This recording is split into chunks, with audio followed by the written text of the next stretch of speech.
everybody. Thanks for joining us this afternoon. I am here in Philadelphia in the 200th Legislative District in Pennsylvania with State Representative Rabb, and we're here to talk about the importance of climate action, why it's important to have state leadership, and what kinds of things are happening right now in the General Assembly that is being done to address our climate crisis. So thank you for joining us my pleasure. Today. Welcome. We love talking to state legislators and talking about our work at the state level, and also we love talking to parents, and I know you have two sons. I do. I have two teenagers, and they're very invested in all things electoral and civic, so we have a lot of great conversations about these things, and one of the things that they talk about the most is environmental justice. Yeah, so tell me why you have made, I know that a lot of your policy, a lot of your legislative focus is on, has been on climate action, and I'm just wondering what really motivates you to put that really at the forefront of your work at the state level?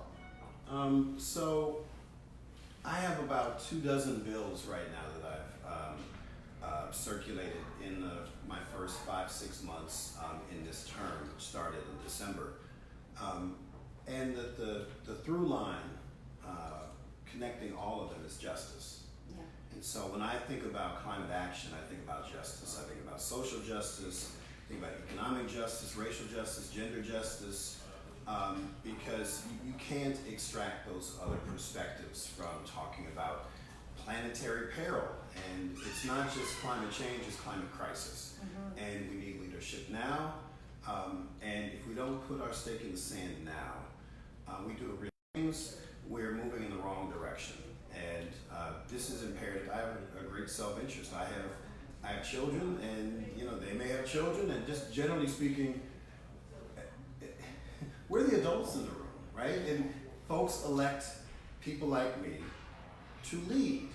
And everybody knows what the science says, okay? And when they see elected officials just hemming and hawing or just sitting on their hands, it's infuriating. I used to be like that until I ran for office. And so I said, since I'm here, I worked hard to get here, I'm going to be pushing all the most important legislation and supporting those of my colleagues to make sure that this is front and center, because not only are we averting crisis, but we're also potentially pivoting and creating a green infrastructure that includes green jobs, which would be family-sustaining jobs. We'll be reducing the impact on public health. We'll be doing all kinds of things that can reimagine what society looks like and how it operates. And it starts here, and that's why I have a 100% renewable energy bill. Right, which is, I should point out, a bipartisan bill, it is. Right? We're not getting any of this done without individuals in both we parties. We need 102 votes in the House, we need 26 in the state Senate, and you can't do that with Democrats alone. And there are Republicans who believe in science, who understand that these are important issues, and even those folks who may not want to talk about climate change or climate crisis, they do see tremendous business opportunities and economic benefits to their districts and to the region by having a more diverse portfolio, which is inclusive of renewable energy. Absolutely. And so Pennsylvania, it's an oil and gas state, right? We've got fracking in the Southwest. We've got a lot of the petrochemical expansion that's going on. Now we're getting into plastics, which are really polluting. Which Pennsylvania it's like a new frontier. So where do you see the current environmental, really what are the biggest issues facing Pennsylvania in terms of our current environmental policy? I mean, we have this 100% renewables bill, which you've introduced. It is a bipartisan effort.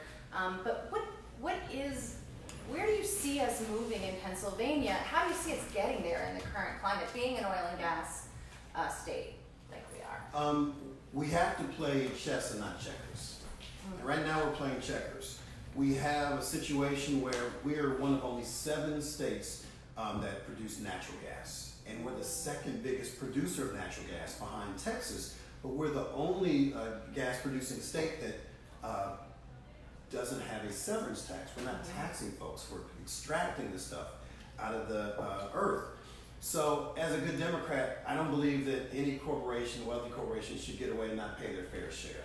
That's checkers, right? Of course they should be taxed. All of us are hardworking families, we're taxed.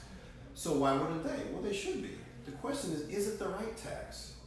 And I believe we should have a carbon tax. Anyone who pollutes, they should have a tax on that pollution per ton. Now, this is being talked about in other states, in other countries. It is even more bipartisan than a lot of other stuff around the environment because it's market driven. If you don't pollute, you don't pay a tax, right? And so that's what we have to look toward. It can generate more money. We can use some of that money to help displace fossil fuel workers. We can help frontline communities, which I'm deeply connected to as an African American public servant who represents a majority black district. Frontline communities are poor communities. They're communities of color. They're communities who are connected geographically with the most disruptive and extractive industries that produce the worst environmental degradation and the public health consequences as well. We have to do all of that, but we have to look a couple steps down the road. And so what people say is, well, we have so much natural gas and it's cheap. Why not use it? Cheap, it's flexible. But it's only as cheap until you have a sinkhole in your backyard and your child who has respiratory issues is suffering from the effects of methane leakage, where you are devastating whole landscapes because of this extractive process. It's not clean. Just because it's better than coal, that's like saying hemlock is better than strychnine. It's still poison. Right? So we have to reimagine what energy looks like. We have to reimagine how we conserve and reduce how much we need, because sometimes the energy we use, we don't necessarily need it in that way, but we're used to this certain amount of access. We have to reimagine all of those things, which requires a formal, definitive commitment by all stakeholders. Get them around the table and say, here are our goals, here are our milestones, here are the incentives, here are the carrots and the sticks, so that we can go towards that same goal in a reasonable period of time. But we don't have a lot of time to dilly-dally because this is indeed a climate crisis. Right. Yeah, even saying climate change these days feels I recently changed it. It'll be okay. Well, change is change. But when you say crisis, it gives you a sense of urgency, and that's exactly what we need in Harrisburg. I take this very seriously, and I know a lot of people do. I need more of my colleagues to make this a sense of urgency. And I have other state lawmaker colleagues in other states where they're not energy producers. They import all of their energy from places like Pennsylvania. Our issue is we have all these we're the second largest producer of nuclear energy, second in terms of natural gas, third in terms of coal. We're a net exporter. So our position is very different, and we have to understand that if we don't move towards renewables quickly, we will pay a price bigger than we could possibly imagine. Yeah, I mean, every report out is worse than the next, right? That's right. I'd like for my children to choose to have children. Yes. I'd like to be a grandmother, right? But yeah. If they don't feel that we're, making this, helping them now, right. It is a responsibility as a parent and as a lawmaker, and we, just appreciate your work so much. And I was going to ask you the question: how urgent do you think we need to address this? But this is a silly question, right? Which I think you pretty much answered. Well, so here's the thing, though, and this is what I want our viewers to understand. There comes a point when reason is not enough, and sometimes I believe that the people need to take action. And as a beneficiary of the civil rights movement and other social justice movements, to allow me the opportunities and privileges that I take advantage of today, we need some civil disobedience. So I think if there are people who are ignoring us and it's their job to do the people's work, sometimes we may need to shut down a committee meeting. Yeah. We may need to take to the streets. It's not may, we must take to the streets. And not just the streets, but also the halls of power. Absolutely. Because some of these decisions are made in publicly accessible meetings that the public doesn't show up to. Right. And so if we're having a conversation in, let's say, the Environment Committee, and the majority chair doesn't want to talk about the issues that are most urgent, maybe we make it urgent for him by shutting down his committee. He can't do his agenda because it's packed, and some people might get arrested, some people, but this stuff is important. It's called co-governance. I am at my best when other stakeholders who are not in elective office help me do my job better. I can give them information and they can give me information. That co-governance is a very powerful relationship between the people and their duly elected public servants, and that happens between election cycles. That's where the magic happens, because once you've elected the person you believe, is a big old tree hugger like me, you gotta help me do my job. I can't do it alone. And that means not just talk to folks across the aisle, but citizen lobbyists who come to state capitals, who come to City Hall, who go to Washington, D.C., and they raise hell. I need troublemakers. I need good troublemakers, because those voices collectively get attention that one single policymaker doesn't. And so that was actually my final question, was that I really, we ask all the time as an organization that helps train parent advocates, explaining and showing to them that these are publicly accessible places. You have every right to walk into your Absolutely. Representative at every level of government's right. office and make demands. So what is the most helpful, in terms of boots on the ground? What would you tell people who want to get involved, who want to make a difference? What's the most effective way to do it, in your opinion? Well, the good news is there's no one right way. There's multiple ways you can do it. And I like to do kind of citizen lobbying trainings. So I'm happy to sponsor one if you're interested, because this is really powerful stuff. And so I'll give an example, and I know I'm talking to hundreds of thousands of folks, so I'm being I'm having a lot of faith when I share this example. But my office here in the district in Northwest Philly has a lot of foot traffic, and I have 3 full-time staffers, and they help folks in need. Sometimes they're calling at their worst moment, and we try to pull them out of the darkness and help them navigate government, to keep the lights on, or just really awful things, or things that they're at the lowest point. So that's what my staff does every day. But if folks are calling my number all the time saying, where are you on environmental justice? Where are you on climate action? And I'm not responsive, and people keep calling, you'll shut down my phone lines, which means that my staff can't communicate with my constituents, which makes my staff upset at me, and they say, Rep. Rabb, you need to address this issue, because these people they're keeping us from doing the work. Or if you come to my foyer, which holds maybe 10 people, and you have 10 people showing up to say, where are you on this issue? People can't get in and out. And my staff will be focused on those protesters who are peacefully protesting, saying, you haven't taken a position on environmental justice, I need you to do that.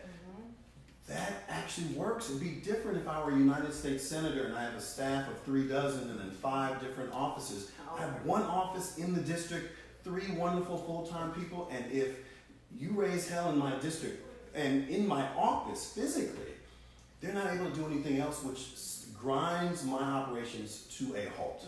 So don't do it to me, because I'm on the right side of the environment. But I'm saying, in a parallel universe, the knuckleheaded version of me, you could shut down an office and get my attention because I couldn't do anything else. Just with 3 people calling for an hour, 3 different phone lines, or 10 people coming into my district office. It's that simple. It can be that simple. Right. Or showing up, if you want to be really ambitious and you come 100 miles west to Harrisburg, and you go to a committee meeting, even if a bill on environmental justice is not up, but it's an environment committee meeting, you will become the agenda if you shut it down. If you take all the seats, you're on social media, everyone's Facebook living it and tweeting it out and saying, where are these public servants on these issues? Why are they talking about everything else but the most urgent matter for Pennsylvania and the nation and the globe? You're going to get some attention, particularly if you do it consistently. It's not every day. It's not 1,000 people. That'd be nice. But some of these rooms only hold 50 people. Oh, right. That's doable. Right. And because it happens so rarely, and because so often important decisions happen in plain sight, but with no accountability from regular folks, they get very complacent. But if you show up, and you show up with power and listen, they listen to parents, they listen to elders, they listen to young people, because young people are adorable and cute, and if you're put on the spot by a young person that's great TV and they don't want to look like the villain. So there's a lot of strategies you can use. And the fact that you're using social media and Facebook Live to reach people who are not maybe on the street or whatever, but they're finding out in different ways is really powerful. We have to use all of the tools in the toolkit. Right. So phone calls, and that's really simple, right? Especially busy parents. If I am at home and my kid's napping, I can make a phone call. You can make I can send a couple of emails. You could literally, it could take 90 seconds Yeah. and say, where's Rep Rabb on this bill? Mm-hmm. And if I get 10 calls on the same bill, my staff will be like, what's going on? Where is this coming from? But if I get 50, Right. and then if the phone lines are busy, then they'll really get that attention. Emails are not as effective. I'm not saying don't email folks, but what I'm saying is you don't have that, it's asynchronous. You send an email Sunday night and my staff is going through thousands and thousands of emails. It's not the same thing. When you pick up the phone, a human being answers, which means that you're taking time away from something else. Mm-hmm. You don't have that with emails. Emails can grow and grow, and we all have bulging Like, inboxes. move those thousand So unanswered emails are not going to have the same impact, particularly if all the emails are identical. Right. Like if I know it's an email from my from a neighbor of mine who lives down the street saying, "Hey, Rep Rabb, I saw you at this event. Tell me what you think about this issue." It's very different than if 100 people send me the exact same email. I know it was created by An action alert. Yeah. Right. Right. And not to say it's not important to respond, but we all have to make priorities. But phone calls and showing up, that's real. Or using social media and tagging your state rep or your state senator and saying, "Hey, Representative Smith, where are you on this issue? Please join Rep Rabb and Rep Fiedler and Rep Law and support." That's positive peer pressure. The other thing I'll recommend too is on the positive side is affirming when public servants are doing something right. So I'm not saying you have to feed my ego, but we get a lot more complaints when we do it right.